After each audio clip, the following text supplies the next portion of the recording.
প্রিয় ভাইয়েরা, আপনার অন্তরে হিংসা আছে কি না কারোর প্রতি কীভাবে বুঝবেন?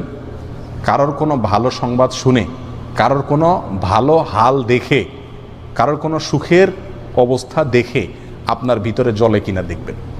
যদি ভিতরে দেখেন যে জ্বলে চিনচিন করে, একজনের খবর শুনছেন যে সে আপনার প্রমোশন হয়ে গেছে, একজনের খবর শুনলেন যে সে মাশাআল্লাহ এত টাকা পেয়ে গেছে, লটারিতে আপনি পাইলেন না সে পাইল, হয় না এরকম?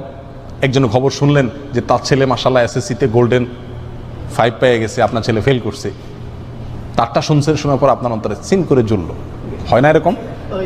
একজন হয়তো ভালো কোনো কিছু হয়েছে, আপনার মনে দেখা যাচ্ছে যে ভিতরে জ্বালা পোড়া শুরু হয়ে গেছে, অস্থির শুরু হয়েছে, মেজাজ গরম হয়ে গেছে। কারোর ভালো শুনে, ভালো দেখে যদি আপনার মেজাজ গরম হয়ে যায়, ভিতরে জ্বালা পোড়া হয়, এটার মানে হলো আপনার ভিতরে কি আছে? হিংসার রোগটা আছে। এটা টেস্ট, হিংসা টেস্টের উপায় হলো এটা। প্রিয় ভাইরা, হিংসা থেকে আমরা খুব কম মানুষই কি আছি? মুক্ত আছি। এটা হারাম।